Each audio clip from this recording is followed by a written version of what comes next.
Ladies and gentlemen, thank you for joining us. The program is about to begin. Please welcome the President and CEO of the Georgia.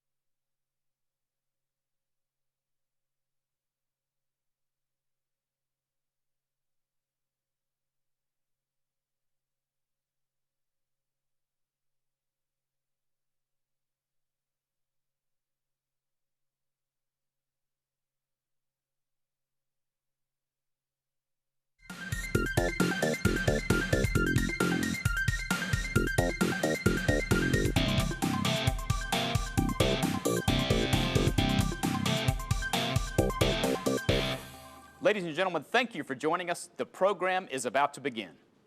Please welcome the President and CEO of the Georgia Historical Society, Dr. Todd Gross. Well, good evening and welcome to the 2021 Georgia Trustees Gala. For those of you joining us this evening who may not be familiar with this event or the Georgia Historical Society, we hold this program annually in conjunction with the Office of the Governor.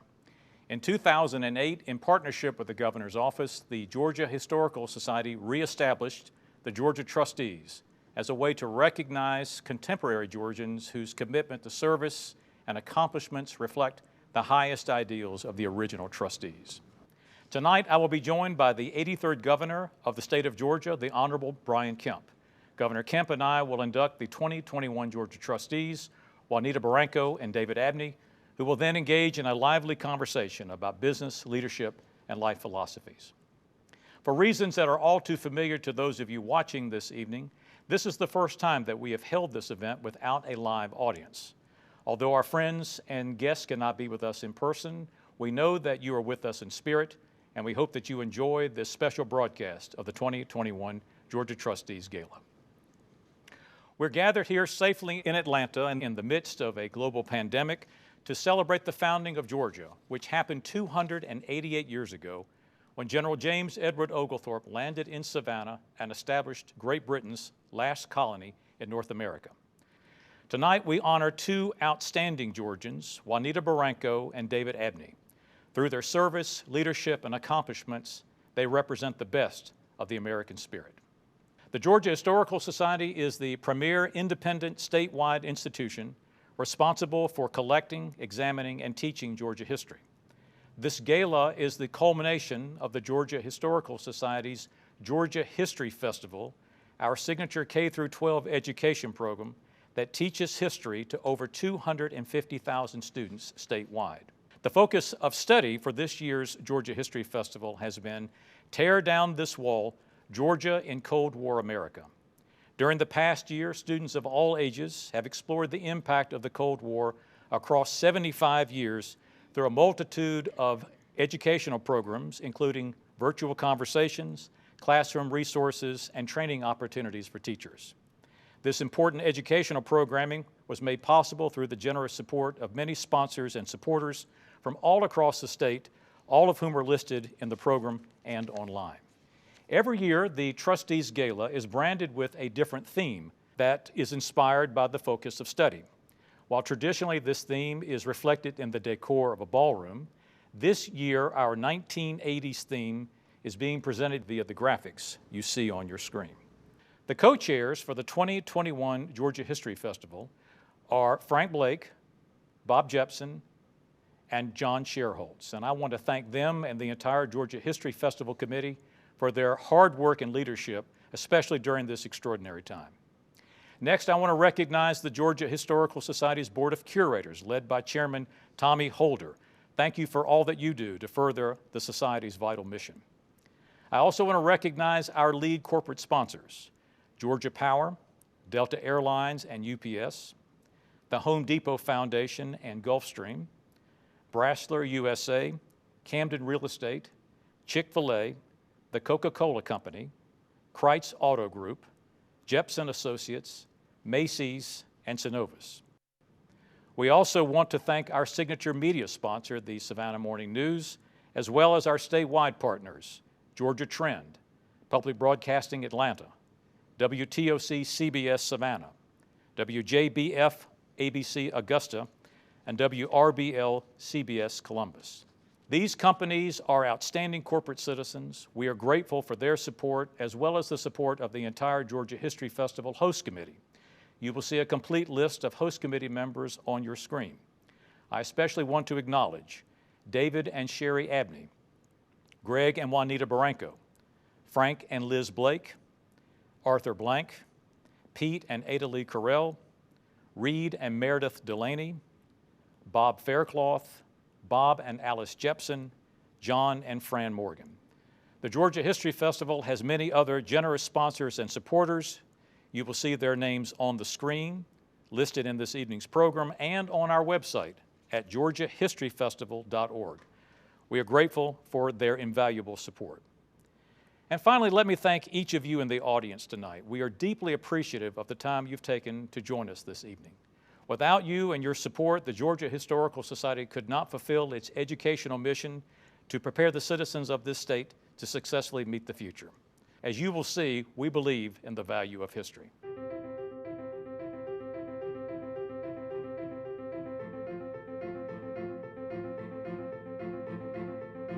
In 1733, the Georgia Trustees founded the 13th colony on the noble principle of non sibi sed aliis, not for self, but for others.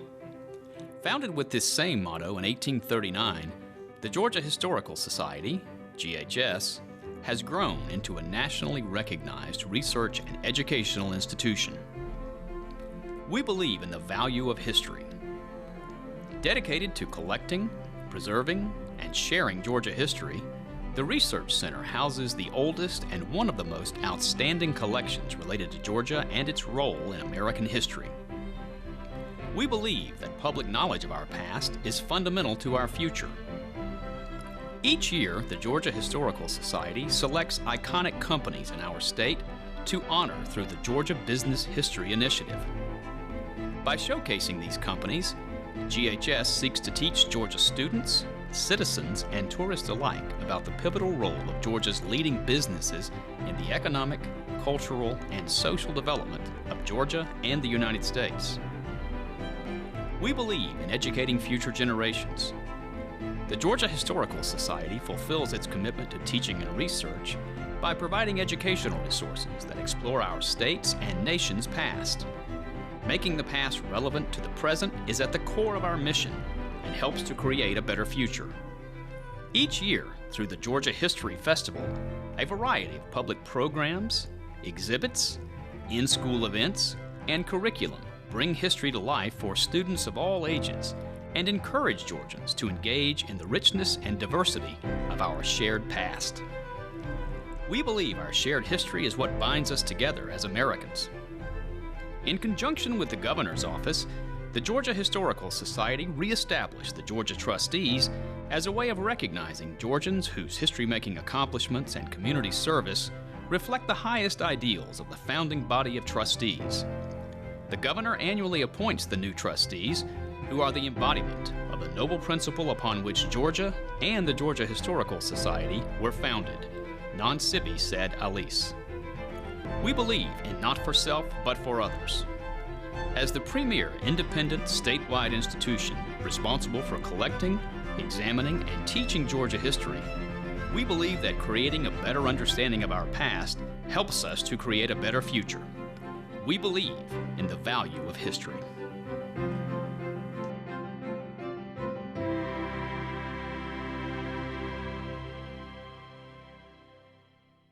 And now, on to this evening's induction.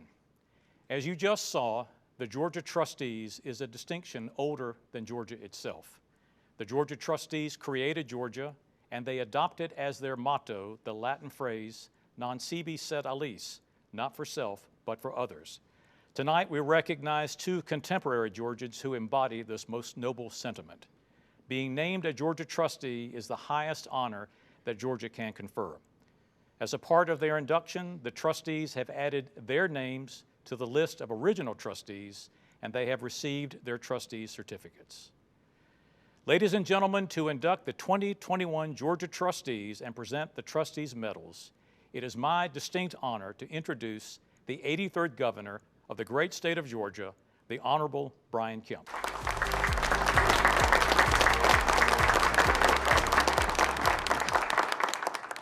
Well, thank you, Todd, and please let me add my welcome to all of you joining us for the broadcast tonight. It is a distinct honor to serve as your governor, and it's my pleasure to be here this evening to induct two outstanding individuals as Georgia trustees. While our format this year has changed in an effort to protect the health and safety of my fellow Georgians, the honor of being named a Georgia trustee is undiminished. This past year has truly shown how important it is to live by the motto of the original trustees. Tonight's two honorees have done so and inspire us all to do more, to be present in our communities, to help others. Their accomplishments and service to our state truly reflect the trustees' motto, not for self, but for others. And they are well deserving of our state's highest honor. Please enjoy this tribute to David Abney.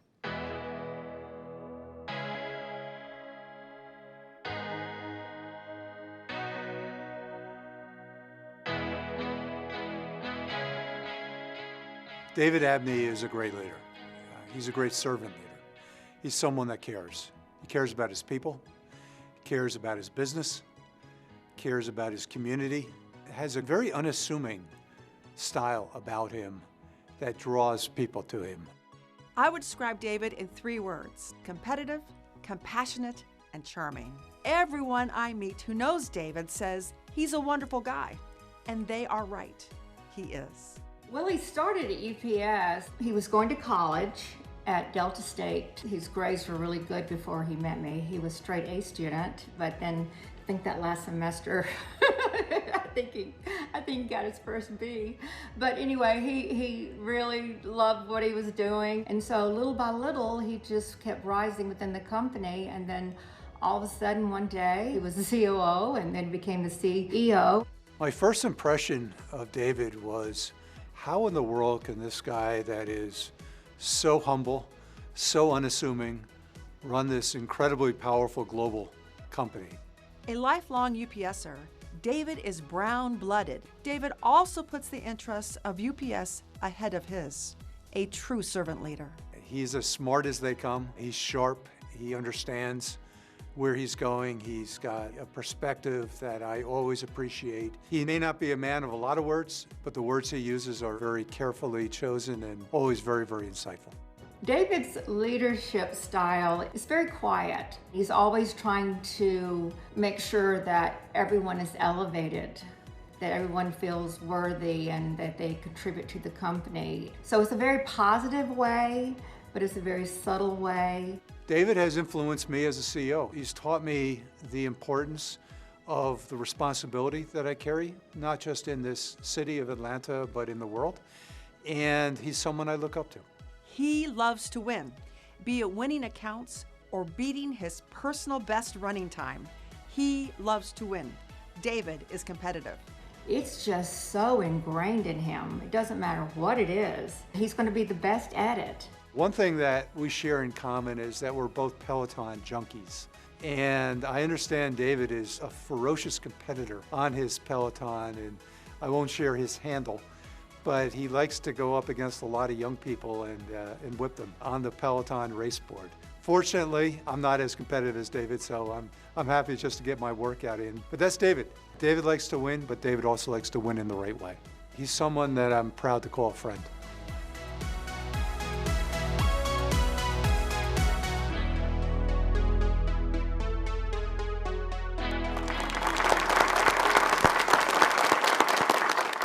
Well, ladies and gentlemen, it's my pleasure to induct David Abney as a Georgia trustee. David, please join us at the podium.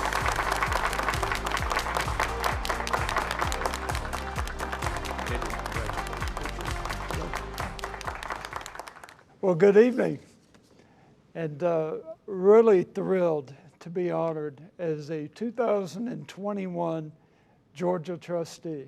To just think about joining an organization who's based on a principle of really taking care of others over yourself.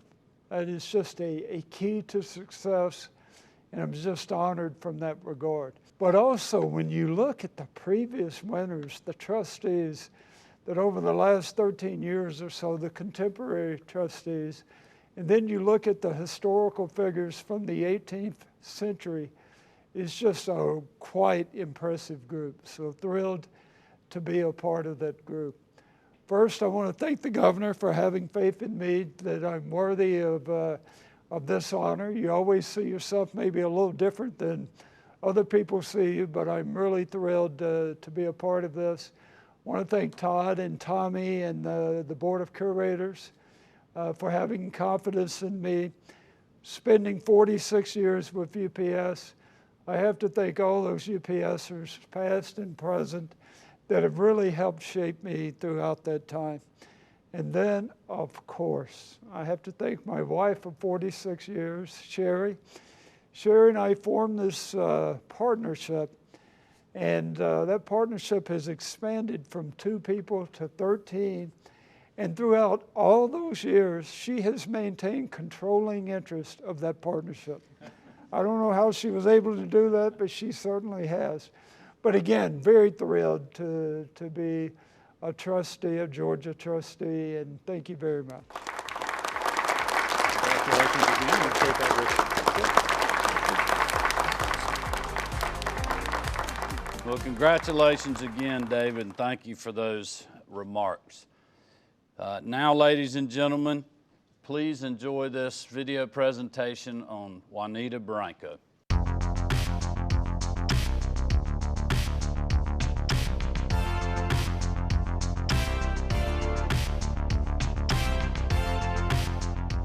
Juanita is a businesswoman, a lawyer, a civic leader, someone who cares deeply about the community that she lives in, but also cares about the world. She cares about peace and harmony and developing an environment where people can be prosperous and fulfill their dreams.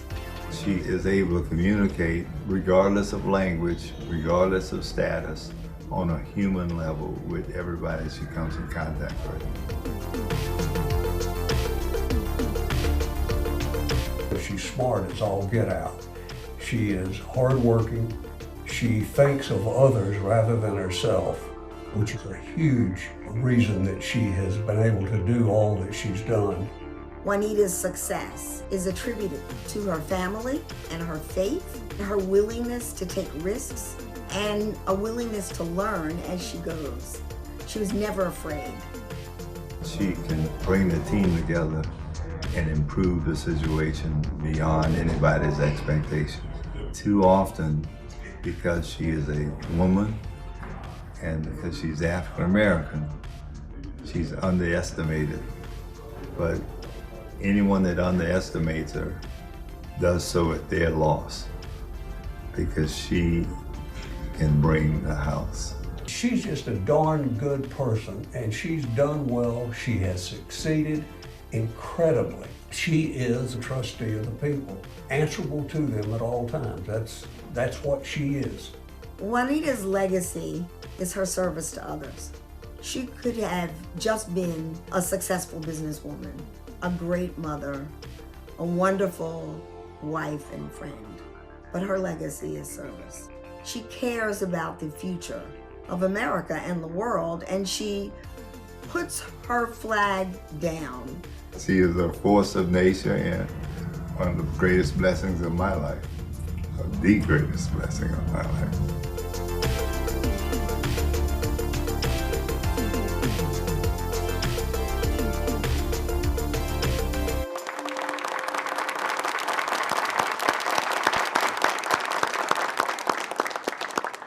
Ladies and gentlemen, it is my pleasure to induct Juanita Branco as a Georgia trustee. Juanita, please join us at the podium.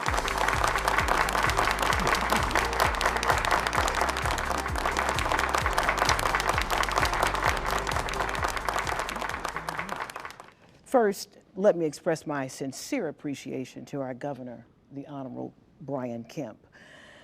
And thank you for this wonderful, wonderful recognition. I'd also like to thank Todd Gross and the entire board of curators of the Georgia Historical Society, most of whom I happen to know personally. But I also want to give a special shout out to my friend and to the board chair, Tommy Holder. Thank you for your leadership of this organization, for your friendship, and just being an all-around great individual. So thank you, Tommy.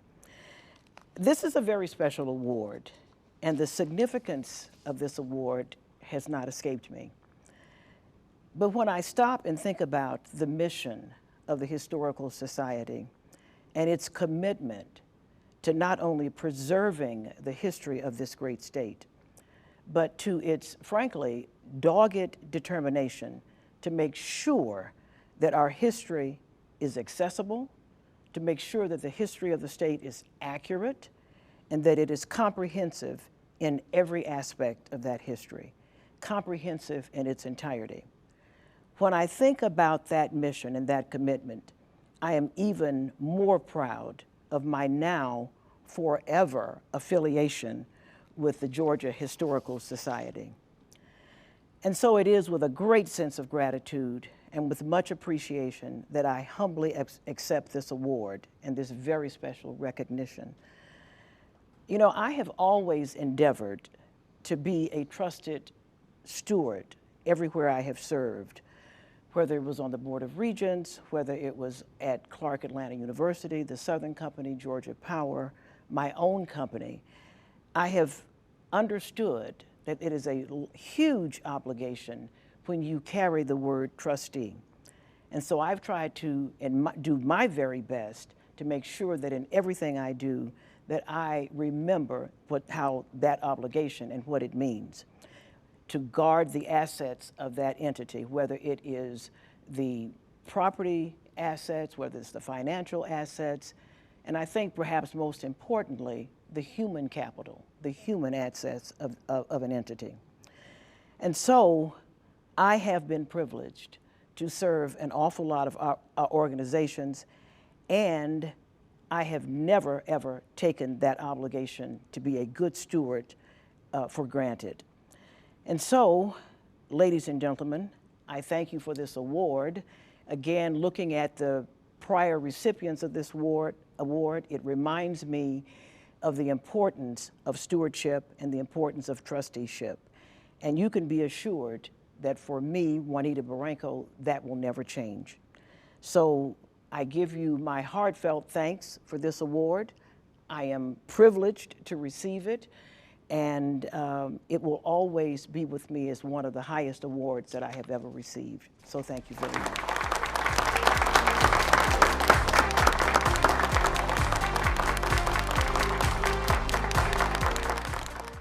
To our 2021 trustees, thank you for your remarks and continue to make us proud as Georgians. The leadership you have provided and the lives you have touched will continue to shape our state for generations to come. Thank you.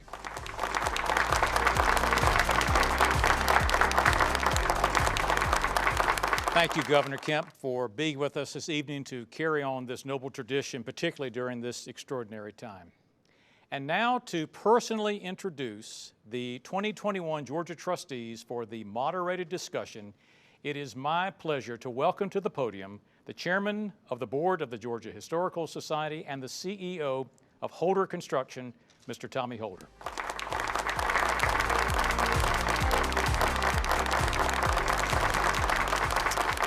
It is indeed my distinct honor to personally introduce you to the newest Georgia trustees. Juanita Barranco is Executive Vice President and Chief Operating Officer of Barranco Automotive Group, which she founded with her husband, Greg, in 1978. She is a lawyer, a trailblazing entrepreneur, and a respected community leader.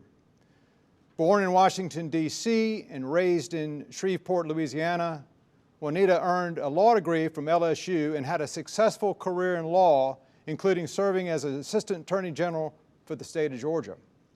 She is passionate about education and has served as chairman of the DeKalb County Education Task Force, the Georgia State Board of Education, and the Georgia Board of Regents, where she became the first African-American woman to chair that board. David Abney is a business leader and philanthropist who worked his way up through the ranks of UPS, starting as a package loader at the age of 18. Born and raised in the Mississippi Delta, David graduated from Delta State University and continued to work at UPS, rising to become the Chief Executive Officer in 2014 and the Chairman of the Board in 2016. David is a trustee of the UPS Foundation, a member of the World Affairs Council of Atlanta, and the Business Roundtable. He and his wife Sherry founded and still support Delta State's Symposium on International Business. David received the prestigious Horatio Alger Award for Perseverance, Integrity, and a Commitment to Excellence. Congratulations to our honorees. And now for tonight's program. Our moderator will be Dr. Stan Deaton, the Dr. Elaine B. Andrews Distinguished Historian at the Georgia Historical Society, who will facilitate a discussion with our two honorees. Please welcome to the stage Georgia's newest trustees, Juanita Barranco and David Addy.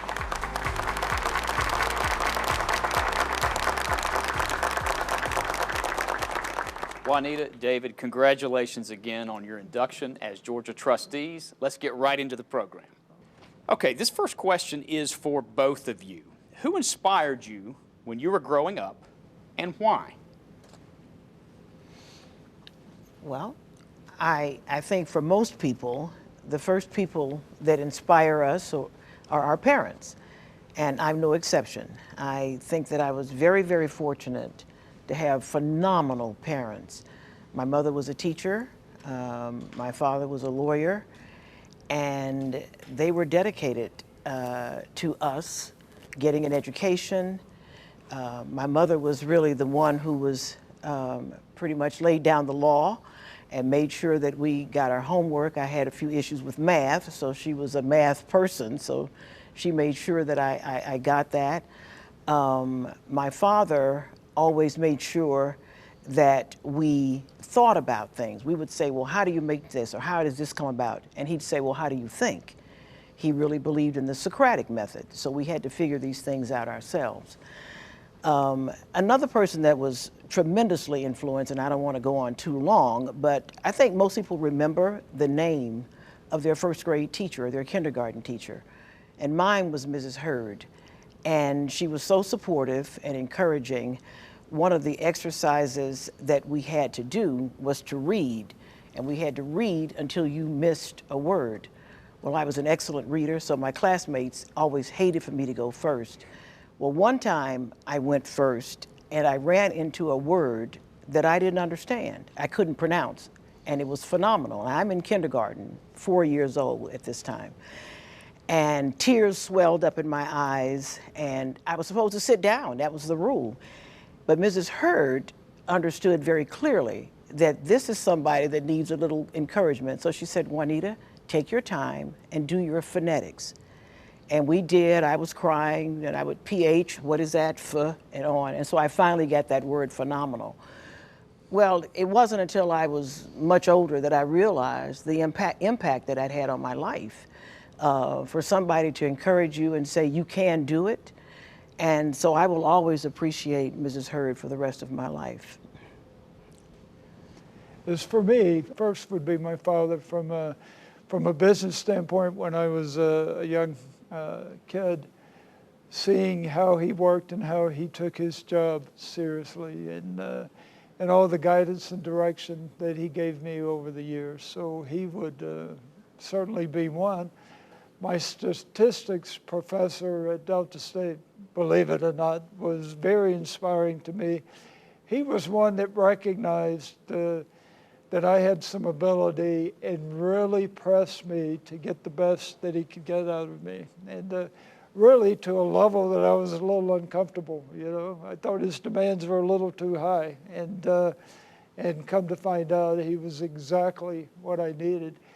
And then third would be a real strong leader at UPS, Ken Nestor, that I worked for 10 years or so. But really, after passing of my father, Ken became a second father to me. And Ken was the one that sat me down one day and said, you've got a lot of talent, you've got a lot of ability, you're not fully living up to your potential. I'm no longer going to give you a choice. You are going to step forward. You're going to get the best out of yourself. but it was what I needed to hear. Those are people that I needed at the times that they gave me that guidance and counsel. Follow up on that one. Who was the person who most influenced your career and how? Well, my father was a lawyer, and when I was growing up, I had no real intentions of becoming a lawyer. But when I finished college, you know, you kind of wake up and realize, okay, now what's next? And so I decided to become a lawyer. And then when Gregory and I got married and we decided that we kind of needed to put food on the table, make a little money, and I grew up in the automobile industry, quite frankly. My father, though he was a lawyer, he also had a service station, and we called them filling stations back in the day. And I realized that entrepreneurship, owning my own business, was one of the most important things to me, and I wanted to do that. So it was more experiences and watching my father struggle in Shreveport, Louisiana as a African-American lawyer, a business owner, watching all of that. See, my grandparents were, frankly, one generation removed from slavery. And so for them, owning that land, that 400 acres in Grenada, Mississippi, for them, that equated to freedom. So that message was not lost on me. I understood very clearly that it was very important to be able to dictate your own future, your own income, and be in control of your own destiny. So entrepreneurship was the logical way forward. And for me, it started when I was 19 years old. And as you could tell by the picture earlier, I wore this leather hat and I had real long hair and I thought I was the coolest person in the world. Obviously I wasn't, but I thought I was. And but I had my first supervisor at UPS. I'd been at the company for a year. I was a loader, as Tommy talked about earlier. And but this person sat me down one night, actually put his arm around my shoulder and started telling me what a great company UPS was and how much potential that he saw in me and thought that I could really do big things at UPS if I would dedicate myself to the company.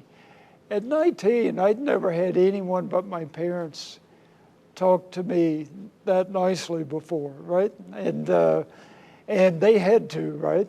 But he really got me to thinking. I'm getting chill bumps just now thinking about this. But from that night forward is when I became a UPSer for life. And I was going to be a history professor, and kind of ironic with this award tonight. But I became a UPS person at that point in time. And it was really, and sometimes we can underestimate the effect that we can have on people and that people can have on us. I don't know how my life would have turned out if this person had not talked to this 19-year-old, but I've thought about that throughout my career, making sure that I take the time, and I know that you do too, to talk to people and tell them how important they are. I'm going to ask you now about a turning point moment. An event that happened in your life that, had it gone another way, your path might have been very different. David, I will take that one first. She's been running lead, so I'll give her a little time to think about it. For me, and Sherry will remember this quite well, I'd spent the first 10, 15 years of my career in Mississippi, different places in Mississippi and Tennessee, and then I was transferred to New Jersey.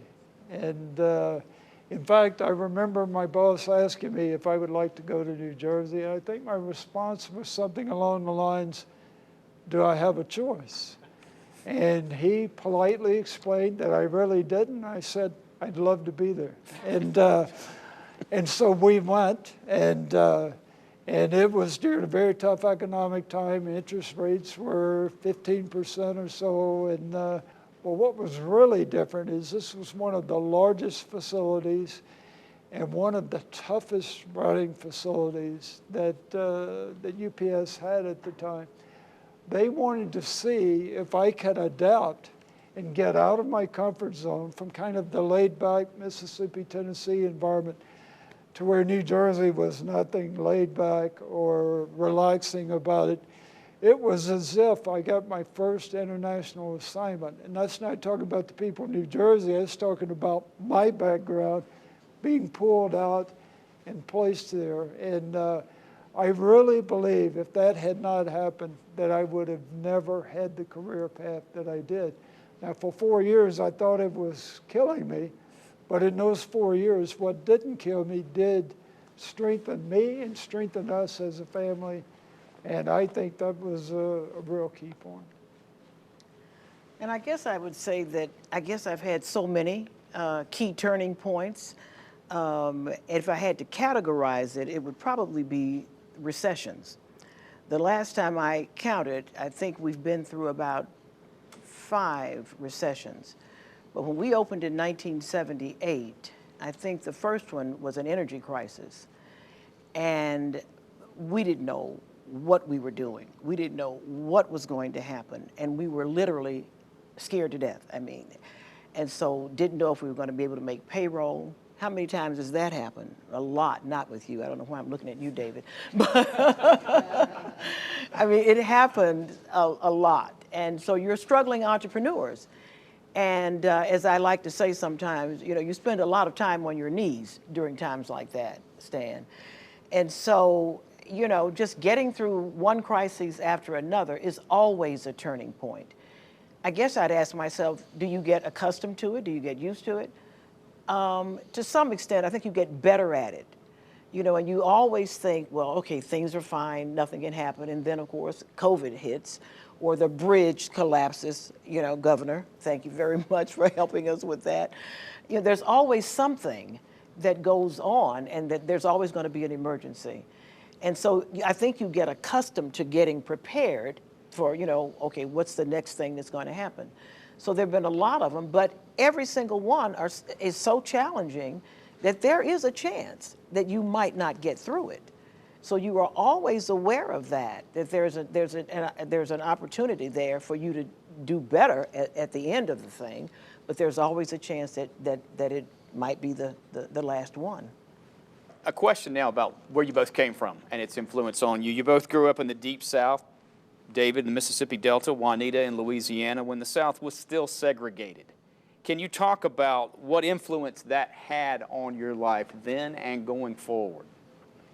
Well, one of the things about my growing up in the South, which is Louisiana and Mississippi, as I mentioned earlier, I think, it may be a little bit unique. Yes, it was the segregated South, but I can honestly say I never remember any aspect of my life without being around white people. And I sometimes think how different it was back in the 60s and 50s than it is now even. Yes, the churches, which still remain one of the most segregated places on the planet on Sunday morning, but the grocery store owners on the corner were both white. We just knew white people. So I grew up with that. Yes, I went to predominantly African-American schools, but my teachers, when I went to Catholic high school, they were all the nuns were white. So being in a mixed environment, in a diverse environment, has never been something that I shied away from. Now, I'm not blind. I do know that there is such a thing as racism. I do know that it exists. And I deal with it when it needs to be dealt with. One of the things that background has caused me to do is to have blind hirings at all of our businesses. So we have one of the most diverse businesses that I've ever seen.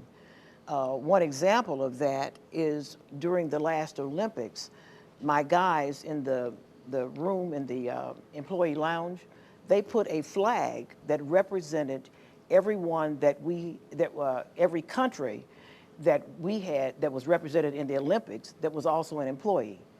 Well, that was one of my proudest moments. And I think had I not had, and even in Grenada, Mississippi, where it was really, really segregated, my grandfather's products that he sold, White people would come to the farm all the time to get watermelons, to get cream that my grandmother made. It was just not a novelty, quite honestly. And when Juanita talks about Grenada, Mississippi, that is 30 minutes away from where I grew up in Greenwood, so very close proximity. I will tell you, though, that I had a different upbringing, even though we were so close together. And that is that it was ingrained in myself and in others in these small towns, but probably in a lot of other places, that we were separate but equal. And that was talked about throughout my childhood, separate but equal, and why that was okay. And it really, I was not around many black people at all. In fact, when I went to work for UPS, that was the first real integrated environment that I had ever been in. And it really helped to open my eyes. In fact, one of my first bosses was an African American that really did a lot to help me along my career. And that's when I realized that when you're a group of people and you're trying to get things accomplished, and in this, you're interested in people being able to help you complete the mission, you don't care what religion they are, you don't care what color they are, national origin or anything else. You find out that we're so much more alike. And through UPS moving us all across the country, I really had to come to the realization that I had been told a lot of things that weren't true throughout my early childhood, and that it absolutely was separate. At least in my hometown, it was separate. There was nothing equal about it at all. And it was designed not to be equal. It was designed to maintain the status quo. And that has been one of the driving forces in my life and career, and is why I'm such a believer in diversity and inclusion and equity, is that I saw it. And I was told about it from one direction. Then I found out that there was something that was completely different, and that was a much more accurate portrayal. And to this day, anytime I have a chance, I focus on history from a Civil War, or now I've learned that even pre-Civil War, through civil rights, because that's the part of history that's had the most effect on my life.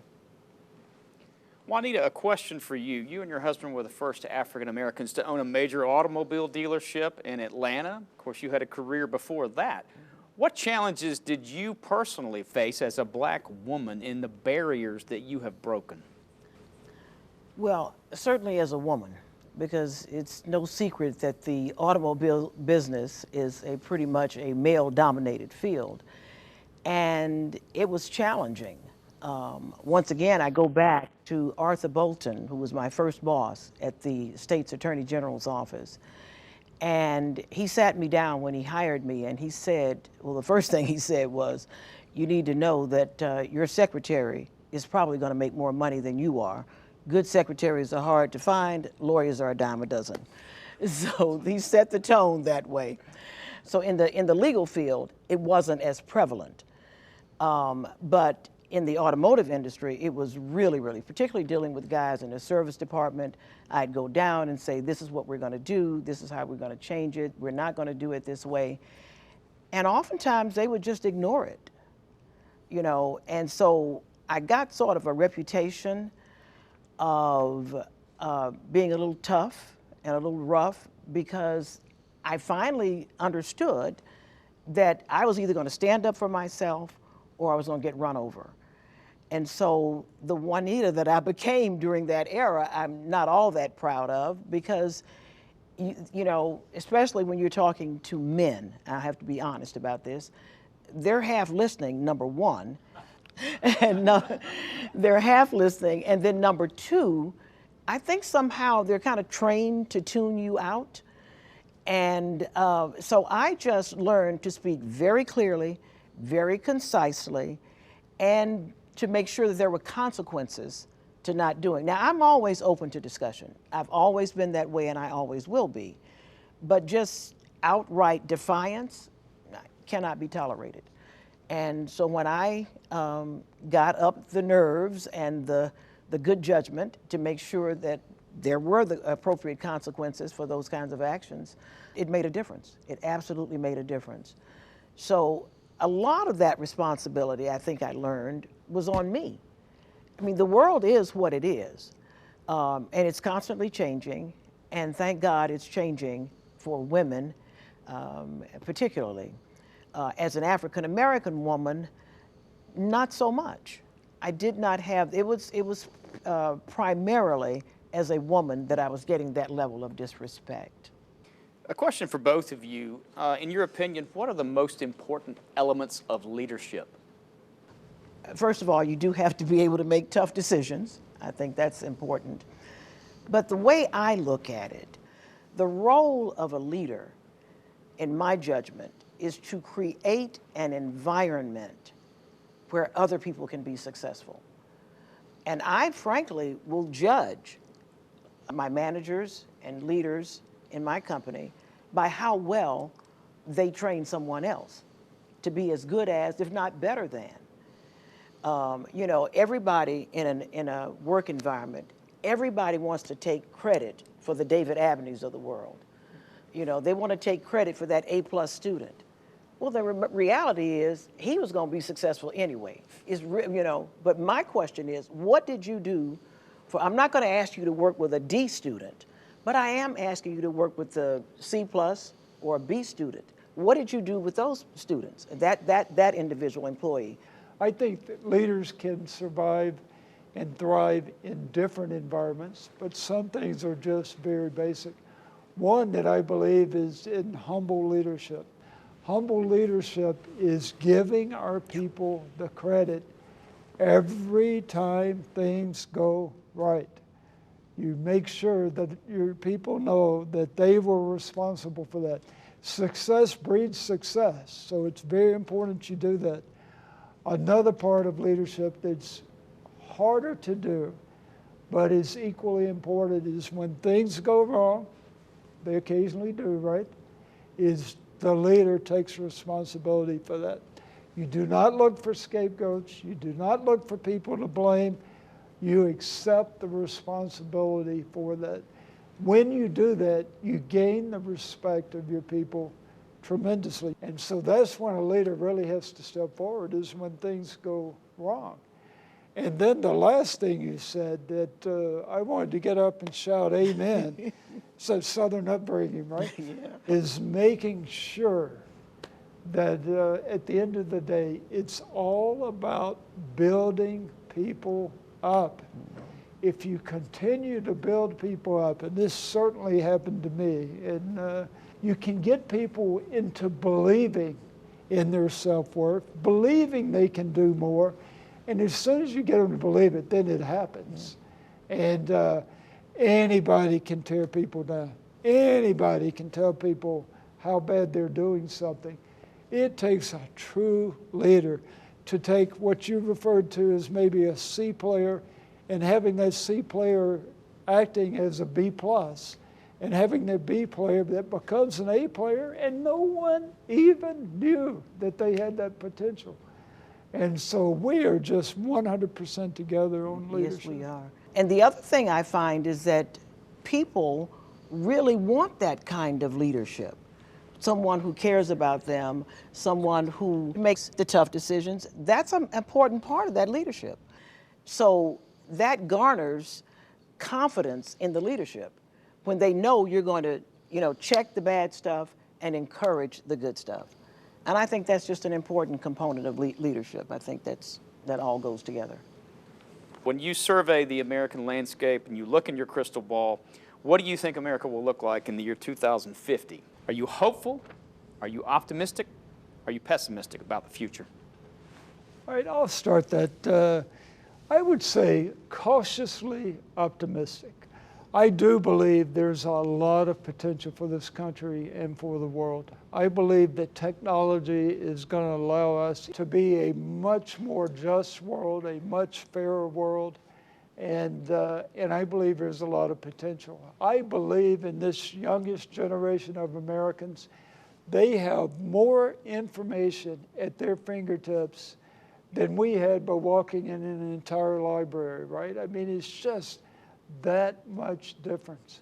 But I think the problems, many of the problems that we are having as a society are at least being discussed, which for years and years they weren't even being discussed. And there is accountability that's starting to occur. And I think we're at a real inflection point. And I believe that if we have the courage and if we have the determination and the grit, that we can look back on the 2020s and beyond and say that is when the United States as a country and when the world really started making changes. And now, do I believe it's going to happen if people continue to try to claim the status quo? Of course not. And there are going to be people that think they will lose status if others gain. But we have to realize it's not a win or lose situation, that we can rise all boats if we all work together and create this environment. So I don't think it comes automatic. I don't think that it's a sure bet by any means, but I'm cautiously optimistic that this could be an inflection point and we could see things get much better. I can't disagree with anything that you've said, David. My hope, like David, is in the younger people. And they're kind of all over the page, but their access to technology and their ability to want to do the right thing. For instance, in the issue of diversity. Young people are very comfortable in diverse environments. And I think, again, it's been statistically proven in education, people learn better in a diverse environment, and people do better in the workplace. Diversity of thought. That is so important to moving forward. So if we can get some of those type issues behind us, it's going to be tough, but it's going to take everybody, not just black people, not just people of color speaking up. Everyone has to speak up and say, let's put this issue behind us, because it is, causing us to fall behind. Letting that issue of racism and non-inclusion, this zero-sum game, so to speak, pull us down. So if we can get beyond that issue, I really think it opens a lot of doors. I think the younger people are ready, but I don't count us out of the formula either, because experience matters. So if we can put us baby boomers in the room with the young people and we find that common denominator, I think therein lies our way forward. Looking at the old, what went wrong, what went right, the good, the not so good, and moving that forward into the future. And so I think that there is a real opportunity, because the world is going to be different in the world that we look at even as 20 years from now, because these issues will really unite us, because we have to solve them. It's just as simple as that. We have to solve them. So I'm maybe just a hair more optimistic than David perhaps, but I'm still cautious about it. But I think we have to keep working. We cannot give up. We cannot give up. A key word you said was denial. And denial is the greatest barrier to meaningful change and success. It really is. People aren't going to admit there's a problem. It doesn't matter whether it's social issues or climate issues or whatever. You first have to admit that there's a problem, which I think is starting to happen, not fully, but it's starting. And then you have to do the more difficult process of figuring out what the solution. I will tell you though, and this is not a plug, but this is one of the real advantages, I think, of the Georgia Historical Society, is the way they portray history, or I should say we portray history. And that is not to try to influence it based on individual norms or expectations, but to call it the way that it is, because you first have to do that admission. And then you can use what you've learned in the past, including the mistakes that we have made as a society, to make real progress in the future. So I believe history provides a real good vision of where the world needs to move to based on what has happened in the past. Well, Juanita, David, congratulations again, and thank you so much for this program. Well, thank you, Sam. All right, sir. Thank you, David and Juanita. Thank you for being here tonight. Thank you for honoring us with your presence. Congratulations again on being named a Georgia trustee. And many thanks to all of you who have tuned in to tonight's program. We hope you'll stay with us just a bit longer as we're going to offer a toast to the new Georgia trustees and to the state of Georgia. Our deepest thanks once again to the Board of Curators and sponsors and host committee members who made the 2021 Georgia History Festival possible. We're especially grateful for the support of Georgia Power, Delta Airlines, UPS, the Home Depot Foundation, Gulfstream, Brasseler USA, Camden Real Estate Company, Chick-fil-A, Coca-Cola, Kreitz Auto Group, Jepson Associates, Macy's, and Synovus. I now invite everyone watching to join us as we offer a toast to the new Georgia trustees and to our state's birthday. As we salute them, we reaffirm our commitment to the noble principle of not for self but for others upon which the colony of Georgia was founded. Tonight, we toast with a special drink created just for this occasion and aptly named True. Since its founding, Georgia's motto has been wisdom, justice, and moderation. May we, the citizens of this state, remain true to these virtues, and may our path to the future always be illuminated by the light of history. I give you, the Georgia trustees for 2021, Juanita Barranco and David Abney, and I give you the great state of Georgia. Thank you for joining us, and good night.